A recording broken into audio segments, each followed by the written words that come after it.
Pois bem, o amor, a química, talvez não tenha tanto amor nem tanta química como a Globo tentou vender pra gente, né?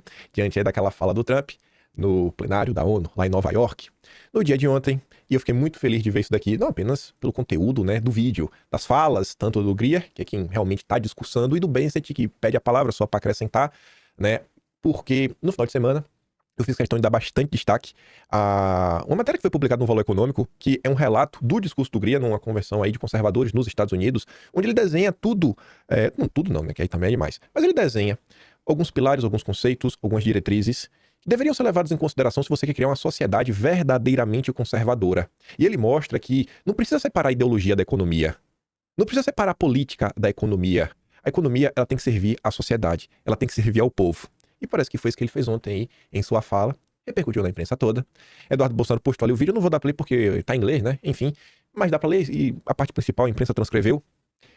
Há um dia da primeira reunião entre o Rubio e Mauro Vieira, o secretário do Tesouro, Scott Bessent, e o representante comercial dos Estados Unidos, Jamieson Greer, reafirmaram que a tarifa de 50% imposta ao Brasil não tem origem em fatores meramente comerciais, que seriam os 10%, mas sim em motivações políticas e direitos humanos. Esses são os 40% extras que fecham em 50%. Entre os principais pontos destacados, Estado de Direito, ou seja, uso do lawfare, perseguição judicial, censura, Eduardo dá um exemplo, ordem secreta de Moraes, notoriamente, durante a eleição de 2022, prisões e detenções ilegais, mesmo de cidadãos americanos, como Jason Miller, a Flávia Cordeiro Magalhães. Fluxo irregular de informação. Greer ainda foi categórico. Se o presidente Trump pode cortar inteiramente o comércio entre os países, aplicou uma tarifa de 50%, na verdade, uma resposta moderada, muito mais branda do que a exclusão total. Observação. Se a velha imprensa, a Globo, rotula que Marco Rubio é ideológico, o radical, conclui-se que a equipe de comércio neste vídeo é a pragmática. Então imagine, né? Se esses aqui são os pragmáticos, estão falando isso, imagina o Marco Rubio, que é o ideológico. No final de semana, inclusive, quando a gente estava falando do seu Greer, e falando sobre esse tema, eu mostrei para vocês que quem também ajudou a costurar essa ponte do Brasil com os Estados Unidos foi um cara do Departamento de Estado, que é opositor do Marco Rubio, e estava como assim, sei lá, estava lá como basicamente o chefe de uma missão especial para resolver as questões na Venezuela. E aí o Trump afastou esse cara e falou: não, Rubio, tu que vai resolver a Venezuela. Enviado especial para Venezuela, algo assim. Aí a imprensa noticiou: governo Trump volta a acusar judiciário brasileiro de perseguição e censura ao explicar tarifas sobre o Brasil. Representante comercial dos Estados Unidos diz que maior parte da alíquota sobre o Brasil é explicada pela imensa preocupação acerca do Estado de Direito, censura e direitos humanos no país. Renato complementa dizendo: o governo Trump explicou que Ciro Nogueira finge não entender. O prejuízo do Brasil não veio do Eduardo, veio do judiciário. As tarifas de 50% foram resposta à censura e à perseguição política no país. Lá fora, chamam de violação de direitos humanos. Aqui dentro, chamam de normalidade institucional. A Globo também posta o vídeo, só para mostrar, né? O governo dos Estados Unidos voltou a falar em censura ao justificar as tarifas impostas ao Brasil. Eu gostei dessa manchete da Folha de São Paulo. Representante dos Estados Unidos, que deve ir à reunião com o Brasil, culpa judiciário e censura pelas tarifas. Essa é a fala que está no vídeo, a transcrição, né, e já traduzida para o português. É uma tarifa de 40% sobre o Brasil, que está em vigor sob uma emergência separada, relacionada a sérias preocupações com o Estado de Direito, censura e direitos humanos no Brasil. Um juiz brasileiro assumiu para si a autoridade de ordenar que empresas americanas se censurem, emitindo ordens secretas para controlar o fluxo de informações, disse o Greer, sem citar o ministro Alexandre de Moraes do Supremo. Mas todo mundo sabe que é para ele.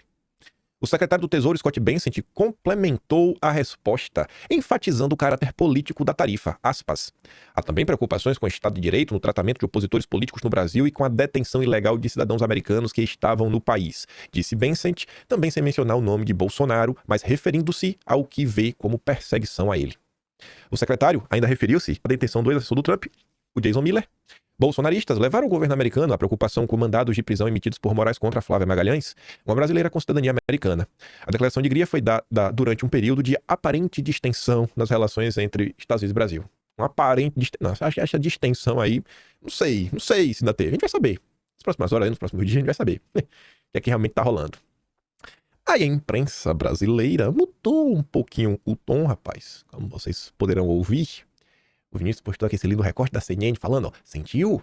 Influenciadora da CNN fala em time cruel a reunião do jornalista Paulo Figueiredo e do deputado Eduardo Bolsonaro com o Departamento de Estado dos Estados Unidos, já que ela ocorre na véspera da reunião do Marco Rubio. Vamos ouvir.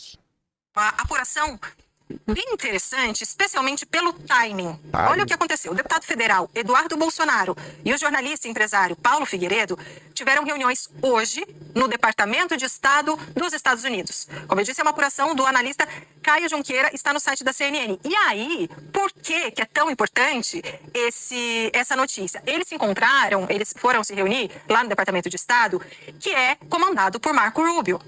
E com quem Marco Rubio vai se encontrar amanhã? Com o ministro das Relações Exteriores do Brasil, Mauro Vieira.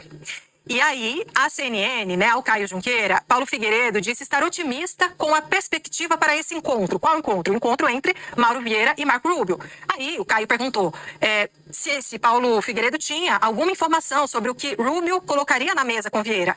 E Paulo Figueiredo respondeu: vamos ver o que o Brasil traz para a mesa. Então, é interessante, Yuri Pita, porque eles vão fazer ali quase que uma conversa prévia, né? E a gente sabe que o Marco Rubio é crítico ao governo do presidente Lula, ao Supremo Tribunal Federal e um defensor dos Bolsonaros, né? Então, assim, o timing, ele é especialmente, como é que eu posso te dizer?